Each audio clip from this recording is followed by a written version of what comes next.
여러분은 오늘 예배 자리에 나오셨습니다. 여러분은 이 자리에 나올 때 예배를 어떻게 생각하시고 이 자리에 나오셨습니까? 사실 오늘날 많은 이들이 신앙생활을 하면서 실질적으로 믿음을 경험하지 못합니다. 왜 그럴까요? 바로 예배에 실패했기 때문에 그렇습니다. 또한 선포되는 말씀이 오늘 나의 삶과 사실은 아무 상관이 없기 때문에 그렇습니다. 그래서 우리는 언제나 좋은 말씀을 찾아 여기저기서 여러 말씀을 듣고는 있지만 우리는 늘 거기서 멈춥니다. 좋은 말씀이었다. 정말 좋은, 나에게 조금 위로가 되는 말씀이었어. 언제나 우리의 신앙은 거기에서 멈춥니다. 그렇다면 우리는 왜 선포된 말씀이 내 삶에 구체적으로 붙잡아지지 않을까요? 사실 말씀은 은혜가 되지만 그것이 내 말씀에 실제적이다라고 생각이 들지 않기 때문에 그렇습니다. 성경의 사건, 예수님의 비유 등 그러한 사건들이 내 삶과 아무런 상관이 없고 저거는 성경 속 이야기야. 성경 속 이야기를 그래도 저렇게 재밌게 풀어내고 저렇게 열정적으로 풀어내니 내가 마음에 들어. 우리는 많은 경우 이러한 예배를 드릴 때, 말씀을 들을 때 이런 식으로 우리가 받아들이는 경우가 많습니다. 저 목사가 설교가 좋아? 나빠. 이런 식으로요. 즉, 단지 우리는 예배를 통해서 그리고 말씀을 통해서 마음의 위로만 그리고 응원만 받으려고 합니다.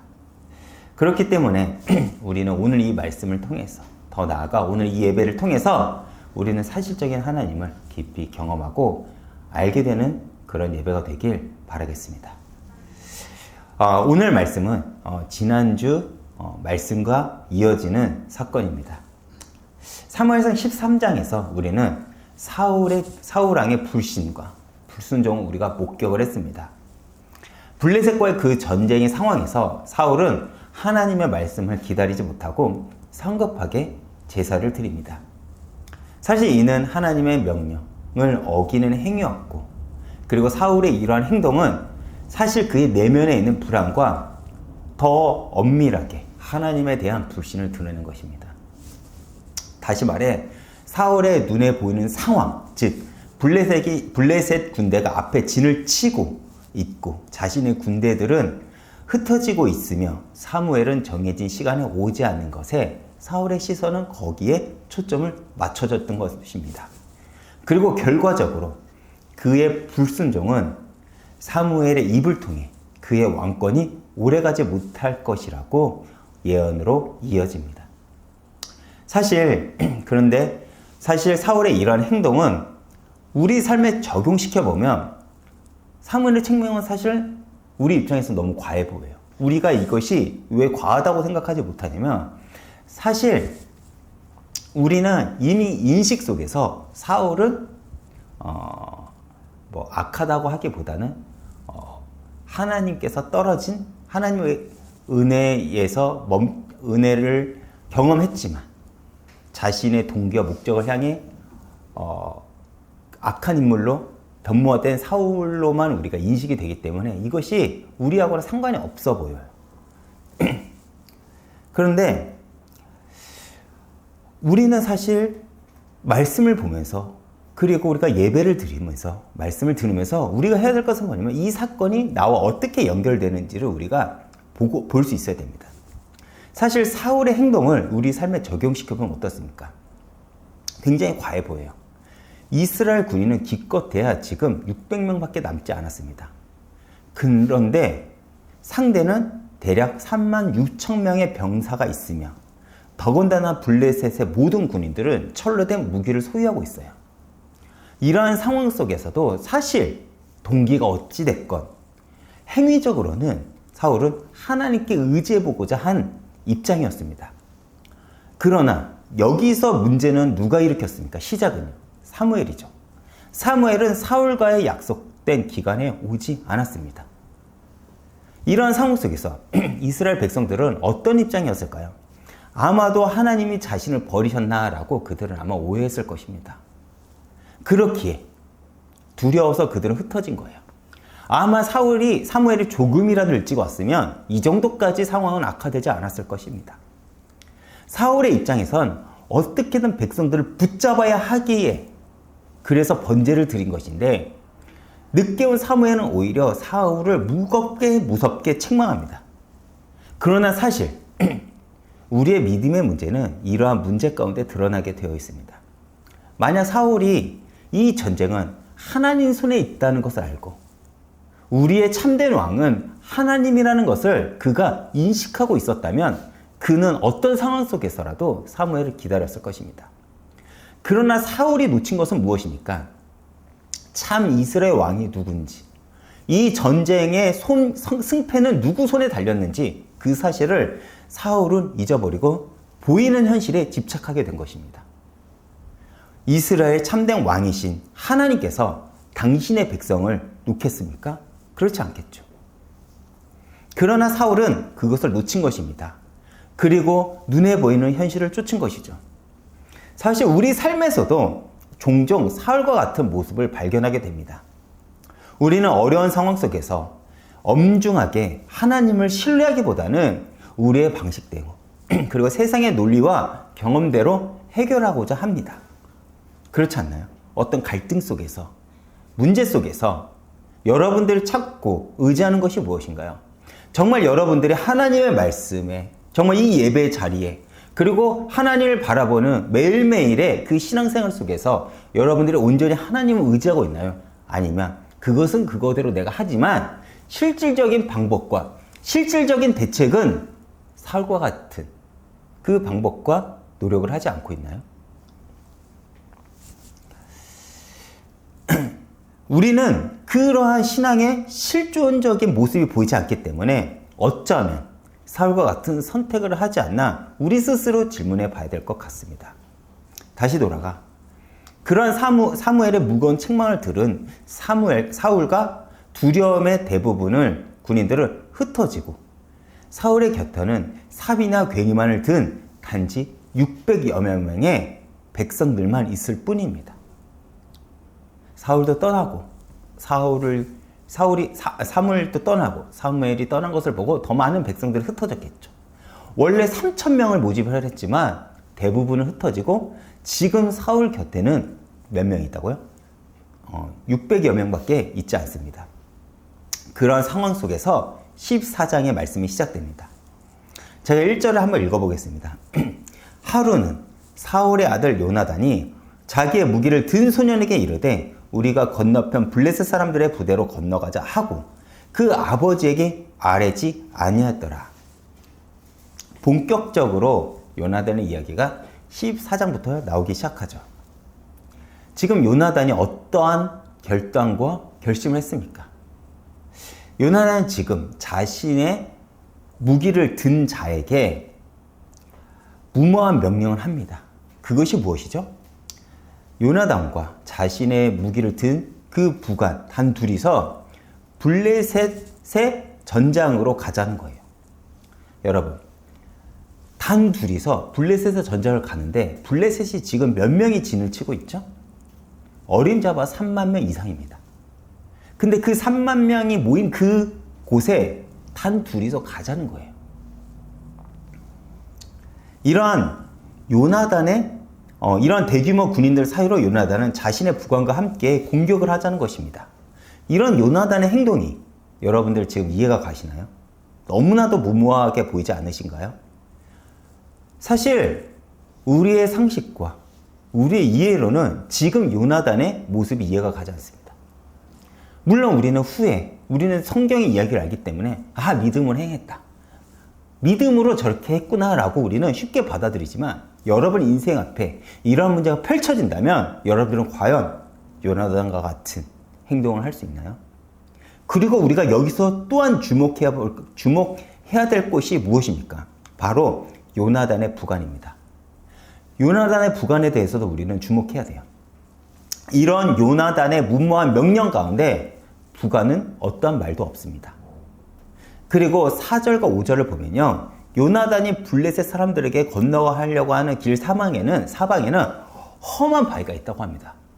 미끄럽고 거친 그 큰 바위들을 지나야 그 진으로 갈 수 있다고 해요. 다시 말해 그곳에 가는 것도 쉽지 않다는 거예요. 그런데 요나단은 그러한 무모한 명령을 부간에게 하고, 부간은 요나단의 명령에 어떠한 말도 하지 않고 순종하고 따릅니다. 저는 요나단의 모습도 대단하지만 어쩌면 이 부간의 모습이 하나님이 지금 우리에게 바라고 있는 모습이 아닐까라는 생각을 해보았습니다. 우리는 하나님이 내 삶의 주인이고 하나님이 왕이라고 고백을 하죠. 그러나 우리는 문제 앞에, 상황 앞에 하나님 말씀보다는 내 입장이 먼저고 세상의 방법이 먼저고 세상의 소리에 먼저 귀를 기울이고 따르고자 합니다. 하나님이 왕이라고는 하지만 우리는 그 하나님의 말씀 앞에 계속 내 입장이 먼저 앞서게 된다는 거예요. 교회가, 그리고 하나님의 말씀이 언제나 내 삶보다 앞서지 않는다는 거죠.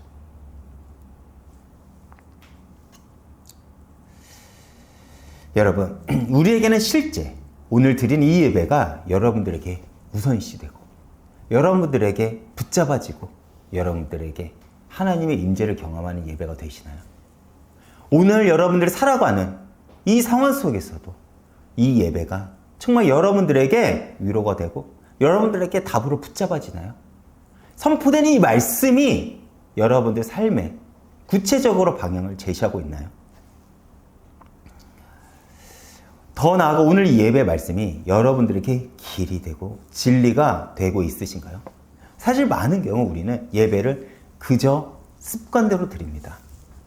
분명 우리는 이것이 복음의 유익함에도 또 하나님이 원하시는 것 같아도 이것이 내게 조금만 부담이 되면 우리는 바로 내 입장을 내세우며 현실의 방법을 바로 따릅니다.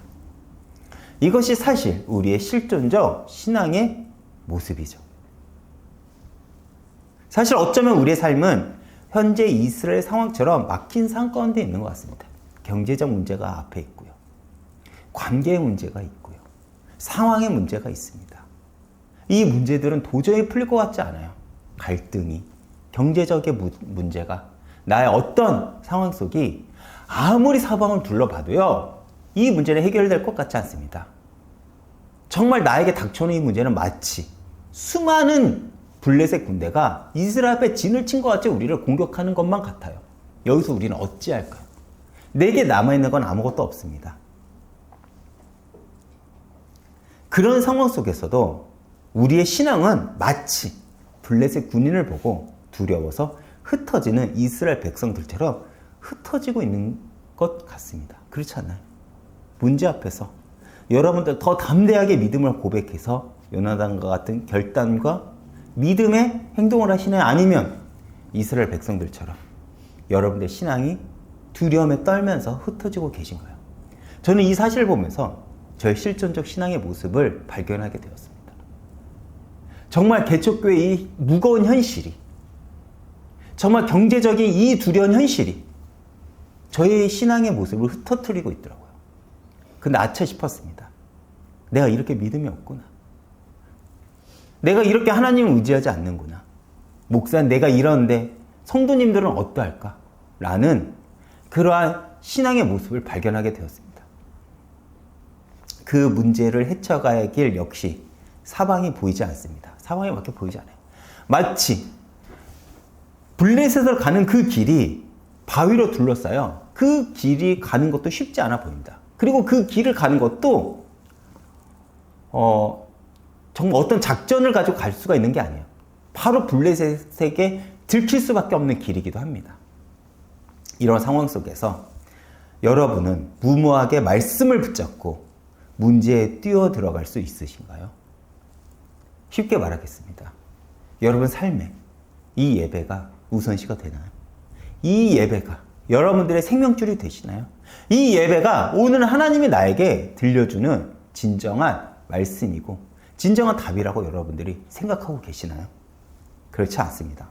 아마 거의 대부분의 모두가 사울과 같은, 그리고 이스라엘 백성들과 같은 길을 갈 것입니다. 그러나 단 2명, 요나단과 그의 부하는 달랐습니다. 그들은 불가능한 상황에 뛰어든 것입니다. 요나단은 왕자라는 그 책임감 때문에 그렇다 칩시다.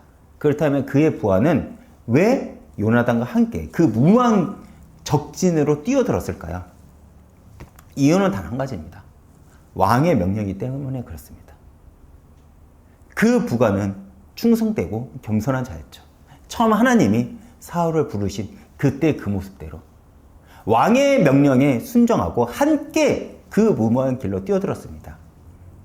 어쩌면 하나님은 우리에게 이러한 충성과 신뢰를 기대하고 있지는 않을까요? 다시 돌아가 성경은 곧바로 사울을 등장시킵니다. 2절입니다. 사울이 기브와 변두리 미그론에 있는 석류나무 아래 머물렀고 함께 한 백성은 600명 가량이며, 여기서 미그론은 절벽이라는 의미를 가지고 있습니다. 즉 지금 사울은 적군들이 쉽게 올 수 없는 절벽 근처에서 자신의 군인 600명을 데리고 전의를 상실한 채 숨어 있는 장면이라는 거예요. 여러분, 방금 우리는 요나단의 결단과 요나단의 명령에 순종하면서 함께 블레셋 적진을 향해 나아가는 부관에 대해서 함께 알아보았죠. 그런데 지금 나라를 지키고 백성들을 보호해야 할 이스라엘 왕인 사울은요, 적군의 눈을 피해서 숨어 있는 것입니다.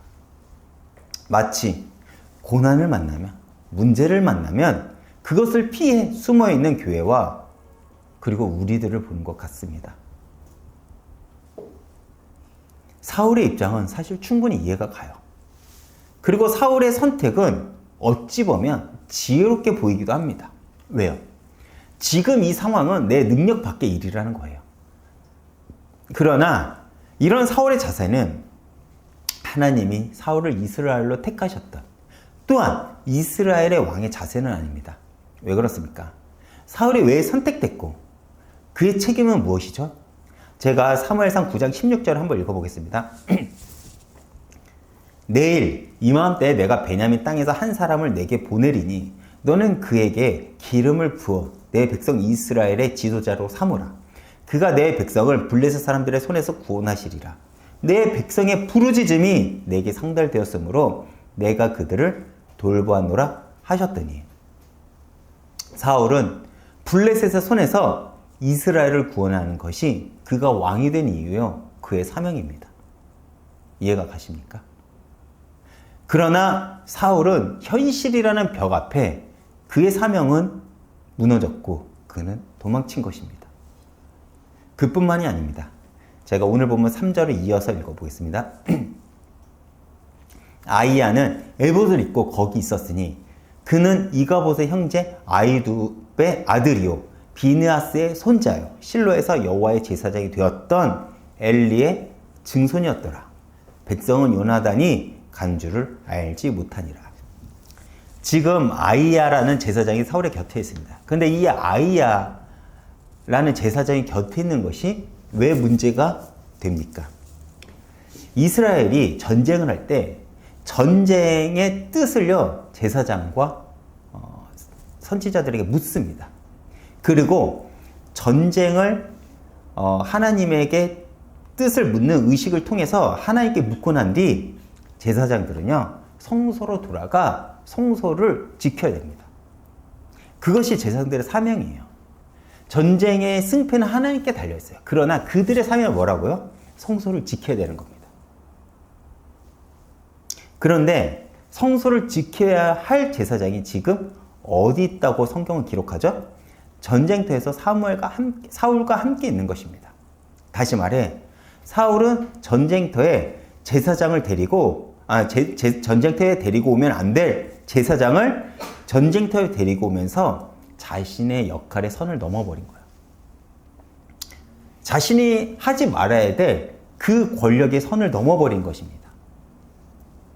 그리고 이 제사장에 대해서는 어떻게 소개하고 있습니까? 비느하스의 손자, 엘리의 증손이라고 소개하고 있습니다. 비느하스의 손자, 엘리의 증손. 우리가 잘 알다시피 사무엘상 4장에 엘리 제사장의 며느리가 자신의 남편과 시아버지가 죽었다는 소식을 듣고 하나님의 영광이 떠났다라는 의미를 가진 다시 말해 그 아이의 이름이 뭐죠? 이가봇. 이가봇을 낳고 죽게 됩니다. 근데 그 이가봇의 형제가 누구냐? 아히둡이고 그의 아들이 바로 지금 사울 옆에 있는 아이야예요. 다시 말해 그 이가봇이 죽기 전에 그 이가봇의 형이 이미 있었다는 거죠.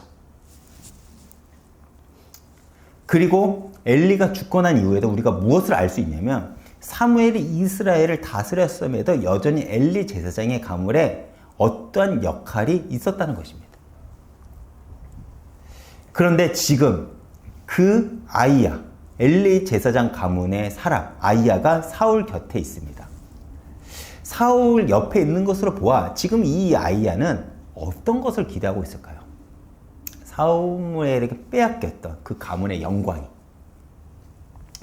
다시 한번 가문의 부활을 그는 기대하고 있을 것임을 추측할 수 있어요. 그렇기 때문에 제사장의 임무가 무엇이라고요? 성수를 지켜야 되는데 그는 성소를 지키지 않고 사울 곁에 있는 것입니다.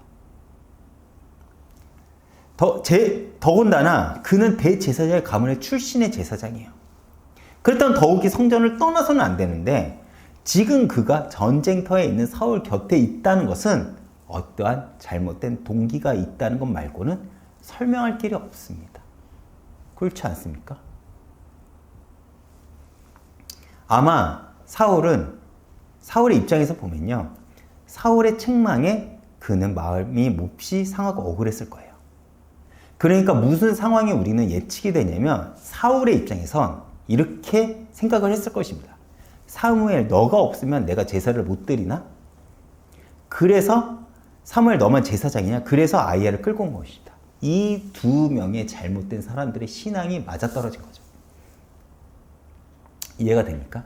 맞지는 거죠. 동기가 잘못된 신앙이 성도가 잘못된 말씀을 선포하는 교회와 합이 맞아서 거기에 생을 거는 것과 비슷하지 않습니까? 이게 문제라는 거예요.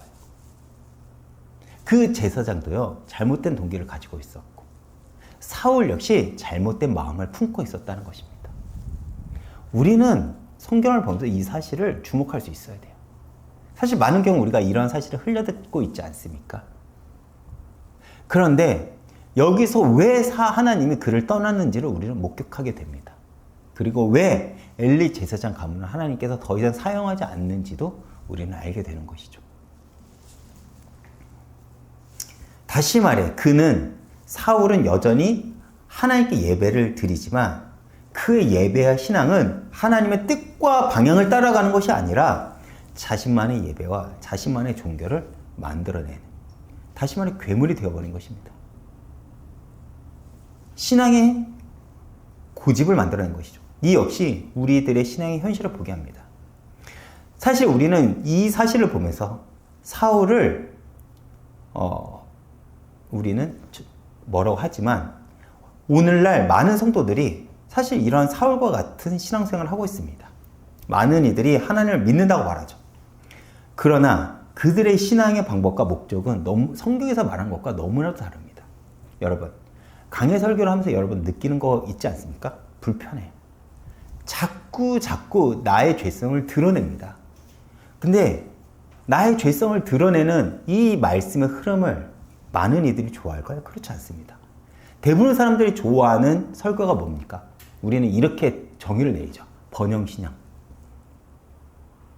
번영신앙. 복만 주는 하나님을 우리는 기대합니다.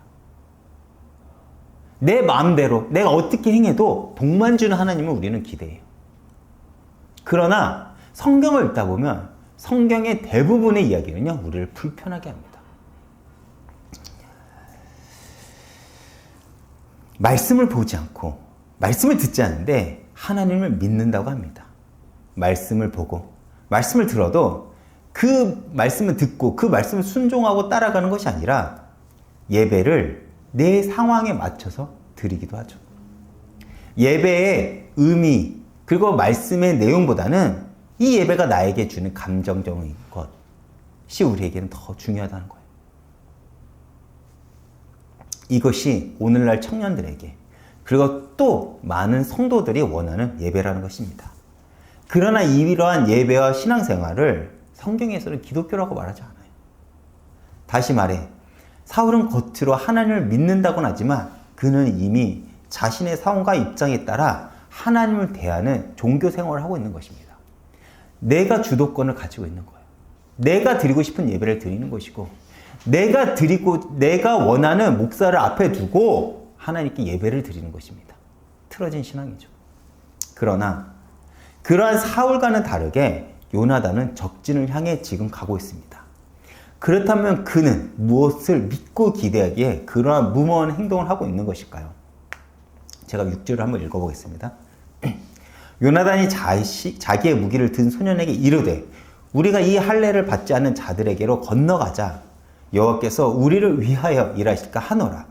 여호와의 구원은 사람이 많고 적음에 달려있지 아니하였느냐. 요나단은 자신의 아버지가 왜 왕이 되었고 이 나라의 참 왕은 누구인지 잘 알고 있습니다. 그렇기에 우리의 눈으로는 무모해 보이지만 그는 믿음의 선택을 했고 믿음의 고백을 하고 있는 것입니다. 이 요나단의 고백을 우리는 기억해야 됩니다. 여러분, 이것은 요나단 입에서 나온 고백이지만 이 요나단의 고백이 지금 우리의 믿음의 고백이 되어야 합니다. 구원은 사람의 많고 적음에 있지 않다고 합니다. 이것이 믿음이라는 거예요. 믿음이라는 것은 보이는 길을 가는 게 아닙니다. 안 될 것 같아요. 죽을 것 같아요. 망할 것 같아요. 그러나 하나님이 나와 함께 하시기에 그 길을 걷는 것. 그것이 믿음이라는 거예요. 안 될 것 같지만 하나님께서 약속하셨기 때문에 그 약속을 의지해서 그 한 발자국을 가는 것이 믿음이라는 것입니다. 여러분, 세상에 수많은 일들이 사람의 많고 적음에 달려 있습니다. 돈이 많고 적음에, 조직이 크고 적음에 많은 일들이 달려 있어요. 그러나 그 배경과 규모만큼 사람은 고난과 고통의 문제는 해결된다고 믿고 더 나아가 성공할 수 있다고 굳게 믿고 있습니다. 그렇기 때문에 우리가 돈을 벌려고 그렇게 애쓰는 것이고 그렇기 때문에 성공하려고 그렇게 애쓰는 것 아닙니까? 그러나 기억하십시오. 오늘 요나단의 이 고백이 우리가 하나님을 믿는 이유가 된다는 걸. 구원은 어떤 많고 적음에 달려있지 않고 오직 하나님께서 우리와 함께 하시고 도우시면 가능한 일이라는 것입니다. 세상에 어떤 그 권력과 그 어떤 힘과 어떤 많음이 우리를 구원에 이르게 할 수 없다는 거예요. 그렇기에 우리가 귀를 기울여야 할 것은 세상이 아닌 바로 하나님의 그 믿음의 말씀이라는 것입니다. 이 요나단의 신앙 고백을 들은 부하의 반응은 또 어떻습니까? 제가 7절을 읽어보겠습니다. 무기를 든 자가 그에게 이르되 당신의 마음에 있는 대로 다 행하소서 앞서 가소서 내가 당신과 마음을 같이하여 따르리이다. 요나단의 말에 충성되이 순종하는 이 부하의 태도는 지금 하나님이 우리에게 원하고 요구하는 신앙의 태도가 아닐까 생각을 해봅니다. 때로 우리가 신앙생활을 하는 것이 이 땅 가운데 살아가는 우리에게 미련해 보이게 합니다. 여러분, 상식적으로 여러분들은요, 개척교회에 와서 예배를 드리는 것이 미련해 보여요. 무모해 보입니다. 왜요? 앞이 보이지 않잖아요.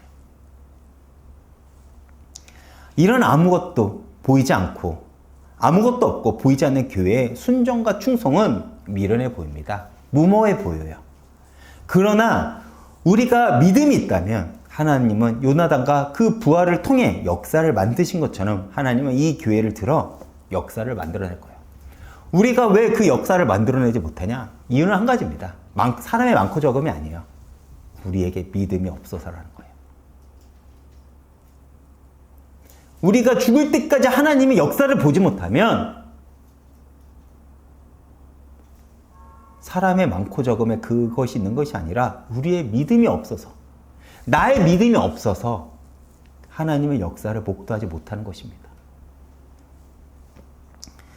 요나단의 믿음은 그 부하에게 전염됐습니다. 여러분, 믿음도 또한 불신앙도 전염됩니다. 내가 끊임없이 믿음을 가지고 나아간다면, 믿음의 고백을 내가 끊임없이 가지고 있다면 그 믿음은 전달될 거예요. 그러나 내가 끊임없이 불평과 원망, 불신앙을 품고 뿜어낸다면 그 역시도 전파될 것입니다. 믿음의 고백을 하십시오. 신앙의 싸움을 하십시오. 내가 정말 하나님 앞에 하나님이 아니면 안 됩니다라는 그 절박한 마음을 가지고 하나님께 매달리시기 바랍니다. 그러면 그 믿음은 전염될 것이고 전달될 것입니다. 그렇게 믿음의 가정은 세워질 것이고 더 나아가 그것이 전도와 선교까지 이어지게 될 것입니다. 다시 돌아가 요나단 자신의 무기를 든 종과 함께 블레셋 사람들의 진영을 공격하려고 계획을 합니다. 그러나 요나단이 대단한 게 뭔지 아십니까? 그렇게 무모하게 했으면 가도 되지 않습니까? 그러나 그 상황 속에서도 먼저 이 행동이 하나님의 뜻인지 확인하고자 합니다. 너무나도 사울과는 비교가 되죠. 그 방법은 이것입니다. 먼저 블레셋 사람들에게, 군인들에게 자신들을 드러내는 거야. 내가 너희들에게 지금 가고 있다라는 것을 드러내고자 합니다. 숨어서 공격을 하는 게 아니에요. 드러내서 당당하게 그 진영 안으로 들어가는 것입니다. 그리고 블레셋 사람들이 만약에 우리가 너에게 갈 때까지 기다리라고 말하면 그들은 그 자리에 머물 것입니다. 아, 이 전쟁은 우리 것이 아니구나. 우리는 패할 것이다. 라고 받아들일 것입니다.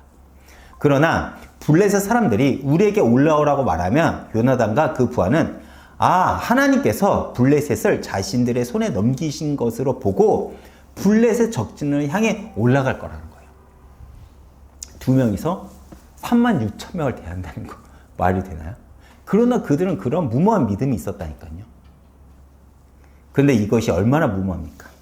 두 명이서 몰래 들어가 어떤 일을 해도 절대 가능성이 없는데 이들은 블레셋 군인들에게 작정하고 들키려고 하는 것입니다. 이러한 요나단의 행동은요, 믿음이 없으면 불가능합니다. 하나님을 의지하지 않으면, 진짜 하나님을 믿지 않으면 불가능한 행동이에요. 정말 하나님이 만군의 여호와라고 믿지 않으면 절대로 할 수 없는 일입니다. 요나단을 철저하게 하나님을 의지했고 부하는 철저하게 요나단을 의지했습니다. 그렇다면 우리는 누구를 의지합니까? 우리 역시 전능하신 만군의 여호와이신 나의 왕이신 나의 주이신 하나님을 의지하지 않을까요? 하나님은 지금 우리에게 요나단과 또한 그의 부하와 같은 믿음과 신뢰를 바라고 계십니다. 어쩌면 우리가 가장 그것을 잘 이뤄냈고 하나님이 원하시는 일을 할 수 있지 않을까요? 아무것도 없는 현실적인 그 교회에서 여러분 예배를 드리고 있습니다. 우리 눈에는 백성들이 흩어지고 있고 우리 앞에는 무서운 문제가 기다리고 있어요. 이때 누가 그 믿음을 가지고 무모한 도전을 할 수 있을 것일까요? 10편 120편 1편을 제가 보겠습니다. 125편 1편입니다. 여호와를 의지하는 자는 시온의 산이 흔들리지 아니하고 영원히 있음 같도다. 고난과 고통은 우리를 무너뜨릴 것입니다. 문제는 우리를 파괴시켜요. 고통은요. 그러나 그 가운데서도 우리가 버티며 살아갈 유일한 방법이 있습니다. 바로 하나님을 믿고 의지하는 거예요. 그것이 유일한 길입니다. 그땐 때로 무모한 믿음의 도전이 나오기도 합니다. 그러나 그 근거가 하나님을 믿는 믿음이기에 하나님은 그 믿음을 들어 역사하실 것이라고 생각을 합니다. 다시 돌아가 실제로 블레셋 사람들은 우리에게 올라오라고 말합니다. 그리고 요나단은 이를 하나님께서 우리에게 승리를 주실 거라는 확신을 받아들이죠.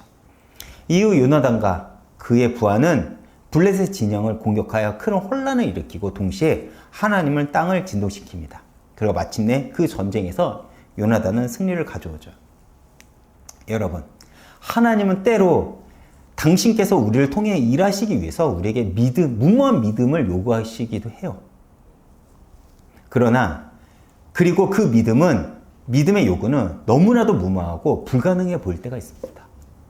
마치 이 작고 볼품없는 이 개쪽교회가 무슨 하나님의 일을 할 수 있을 것인가?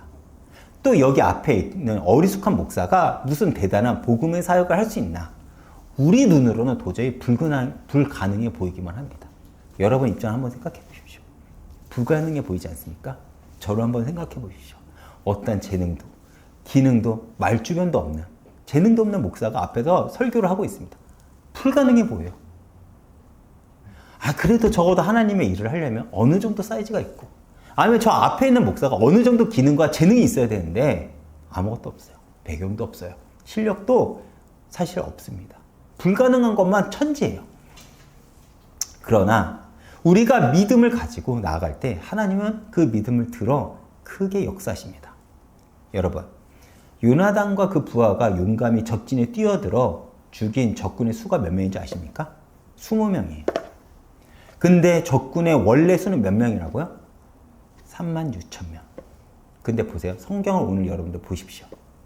36,000명의 블레셋 군인들은요, 겨우 20명을 죽이는 그 요나단과 그 부하들의 모습을 보고 두려워합니다.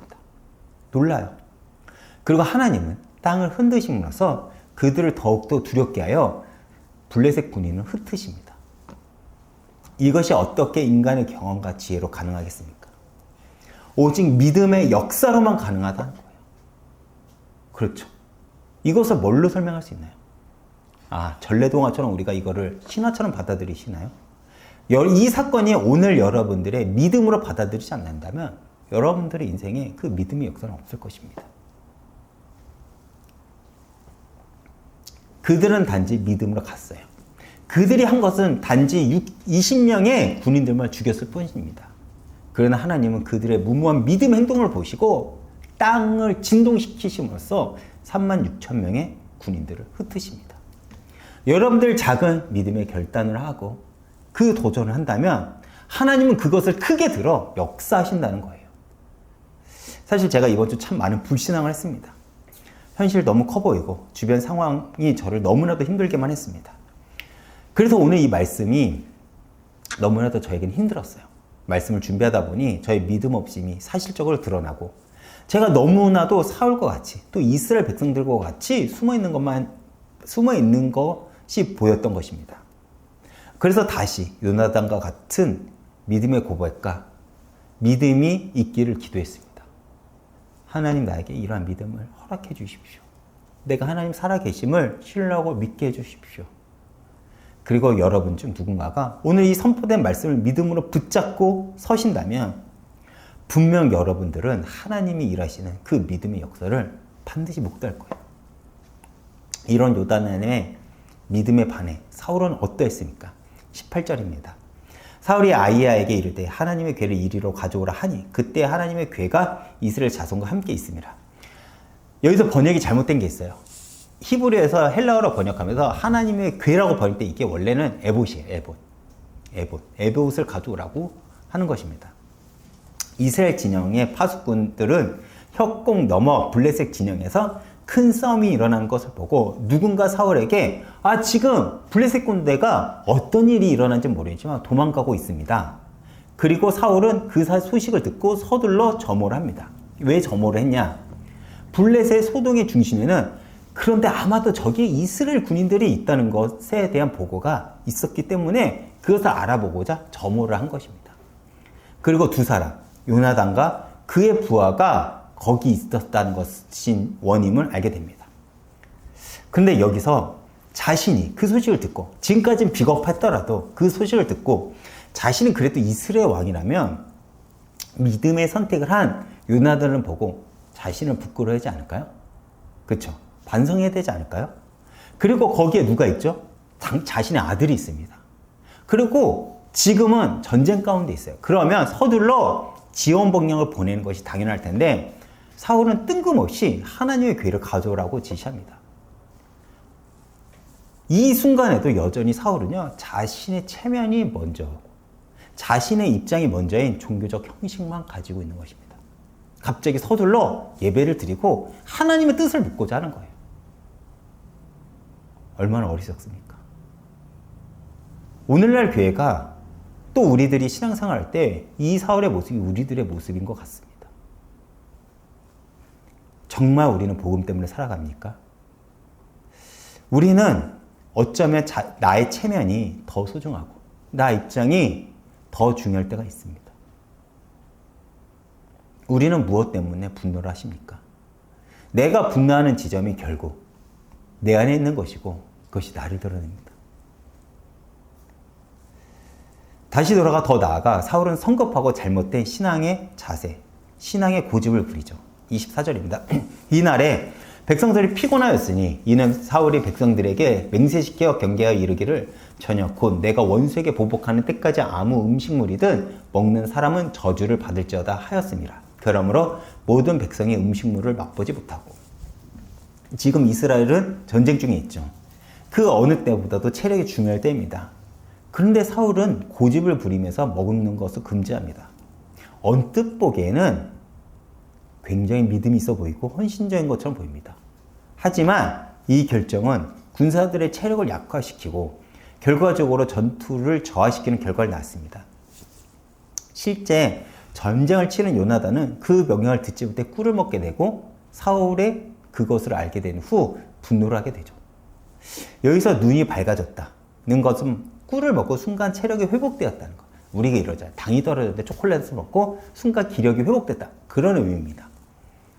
전쟁을 하고 얼마나 고단했겠습니까? 그렇죠. 그리고 이스라엘 백성들은 두려움과 떨림 속에서 얼마나 많은 긴장을 했고 배고팠을까요? 결국 이스라엘 군사들이 배고픔에 지쳐 참지 못하고 전리품 중 가축을 잡아 핏째 먹는 장면을 봅니다. 32절입니다. 백성이 이에 탈취한 물건에 달려들어가서 양과 소와 송아지를 끌어다가 그것을 땅에 잡아 핏째 먹었더니 무리가 사울에게 전하여 이르되 보소서 백성이 고기를 핏째 먹어 여호와께 범죄하였나이다. 사울이 너희가 믿음 없이 행하였도다.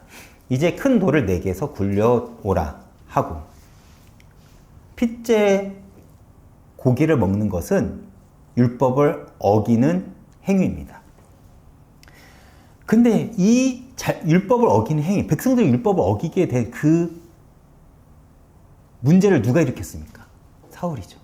사울의 고집입니다. 사울의 잘못된 신앙의 결단, 신앙의 고집은 오히려 백성들을 믿음을 가져오는 것이 아닌 하나님께 범죄하는 행위를 가져오게 합니다. 저는 여기서 지도자의 역할이, 교회의 지도자의 역할이 얼마나 중요한지를 보게 됩니다. 오늘날 교회 성도들이 왜 교회가 왜 무너집니까? 어쩌면 지도자의 잘못된 신앙의 신념이, 신앙의 고집이 성도들을 잘못된 신앙의 길로 인도하기 때문에 그래요. 내가 가지고 있는 잘못된 고집이 있잖아요. 꼭 내가 이게 하나님의 뜻이 아닌데 꼭 이것을 해야 될 것 같은 것들이요. 그 고집이 나라를, 교회를 무너뜨리고 있다는 거예요. 우리가 흔히 이 말 하잖아요. 무식한 자가 신념을 가지면 위험하다고. 진짜 위험한 사람은 책 한 권을 보고 신념을 가진 자가 진짜 위험하다고 하지 않습니까? 사울이 딱 그 꼴입니다. 성도는 믿고 따랐을 뿐인데 그 길이 오히려 하나님께 죄를 짓는 길이었고 복음을 막는 길이었다는 거예요. 그 죄값을 어떻게 물 수 있겠습니까? 그 죄값을 우리가 경험하지 않았습니까? 그렇게 우리는 내 신념을 믿음이라 생각하지 말고 언제나 말씀을 기준으로 신앙을 우리는 늘 점검해야 합니다. 사울은 전쟁에서 승리하고 제단을 쌓습니다. 그런데 성경은 그것이 사울이 여호와를 위해 처음 제단을 쌓는 것이라 말합니다. 사울은 왕이 된 지, 지금 이 사건을 기준으로 왕이 된 지 꽤 오랜 시간이 지났습니다. 그런데 그동안 하나님께 제단을 쌓은 적이 없다는 것이 여러분들은 이해가 가시나요? 그는 왕이 된 이후부터는 하나님을 의지하지 않았다는 것입니다. 하나님의 말씀에 귀를 기울이지 않았다는 거예요. 어쩌면 고통과 문제가 많을 때 하나님을 의지하던 우리가 문제가 해결되고 고통이 가시니 하나님과 멀어진 우리들의 모습을 고발하는 것만 같습니다. 그리고 이때 사울이 왜 제단을 쌓았을까요? 지금까지 제단을 쌓지 않다니까 왜 제단을 쌓았을까요? 자신의 명을 어기지 않는 백성들 때문입니다. 이것도 결국 자신의 입장이에요. 자신의 명령 때문에 백성들의 율법을 범했는데 그것을 덮고자 자신의 명분을 쌓고자 그는 제단을 쌓습니다. 사울은 끝까지 자신의 입장이 중요한 것이었습니다. 자신의 체면이 중요한 거죠. 다시 말해 자신의 명분과 입장을 세우기 위해 제사를 드린 것입니다. 그리고 그는 여전히 잘못된 신념을 가지고 자신의 명령을 어긴 자는 만약 그것이 자신의 아들일지라도 죽을 것이라고 합니다. 여러분, 지금 사울의 착각이 무엇인지 아십니까? 자신의 그 잘못된 신념이 믿음이라고 생각하는 거예요. 잘못된 신념이. 여전히 사울은 자신이 옳다고 생각합니다. 이단들이 여러분, 이단들을 만나면 왜 설득이 안 되지 아십니까? 그들은 보고 싶은 것만 보고 듣고 싶은 것만 들으면서 커진 자신들의 신념이 틀린지를 모르는 거예요. 다시 돌아가 요나단은 사울의 명령을 듣지 못했습니다. 그래서 사울은 분노하지만 백성들의 만류로 요나단은 그 상황에서 조금에서 벗어납니다. 그런데 여러분, 여기서 끝나는 게 아니에요. 요나단의 비참한 죽음을 우리는 알지 않습니까? 전쟁터에서 죽게 되는. 요나단의 죽음은요, 사실 사울의 잘못된 신앙의 고집으로 결국 인한 것입니다. 이 맹세가 결국 요나단의 죽음을 예언케 하는 것이죠. 지금도 사울과 같이 잘못된 신앙의 고집을 부리는 이들이 있습니다. 그런데 그들로 인해 오늘날 교회 전체가 지금 무너지고 있어요. 그렇다면 우리는 지금 무엇을 해야 될까요? 바로 요나단의 믿음의 고백입니다. 더 나아가 그 고백을 의지하여 한 걸음 내딛는 거예요. 그렇다면 하나님은 우리의 걸음을 들어 큰 역사를 보게 할 것입니다. 제가 빠르게 결론을 맺겠습니다. 여러분들은 이 말씀이 사실적으로 붙잡아지십니까? 아니면 오늘도 좋은 말씀 들었다. 내가 모르는 말씀 목사님께서 해줬다. 라고 돌아서는 여전히 내 입장, 내 상황만을 바라보고 하나님 앞에서는 여전히 사울과 같이 고집을 부리고 계시지는 않는가요? 여러분, 우리가 신앙생활에서 하나님 앞에 설 때는 반드시 없어야 할 것입니다. 없어야 할 것이 있습니다. 그것이 무엇이냐? 바로 나의 잘못된 신앙의 고집이라는 거예요. 우리는 말씀이 아닌 내 입장, 내 상황이 언제나 기준이 됩니다. 그리고 내 생각, 내 경험이 신앙의 고집을 만들어내죠. 그래서 내가 어디서 어떻게 틀어진지를 우리는 모릅니다. 그런데 신앙생활을 아무리 열심히 해도 그렇게 우리는 하나님의 역사가 없습니다. 왜요? 틀린 것을 붙잡아서입니다. 틀린 것을 바라보기 때문에 그렇죠. 틀린 것을 목적을 두고 가기 때문에 그렇습니다. 우리가 요나단처럼 또한 요나단의 명령에 순종한 부하처럼 하나님이 기뻐하는 고백, 하나님이 인정하는 고백, 더 나아가 하나님의 언약을 기억하고 그 믿음의 고백과 행동이 있다면 하나님은 반드시 역사하신다는 거예요. 우리에게 믿음의 한 걸음만 주님은 걸으라고 하십니다. 우리는 그 한 걸음이 무모해 보이고 그 한 걸음이 불가능해 보이지만 하나님은 우리에게 지금 그 한 걸음 요구하고 계신다니까요. 왜요? 그 이유는 하나님이 역사하실 것이기 때문에 그렇습니다. 우리에게 믿음의 한 걸음만 걸으라고 하죠.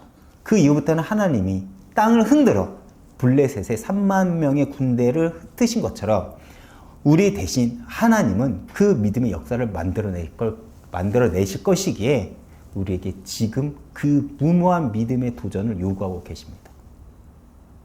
그 현장에 지금 여러분들이 있는 거예요.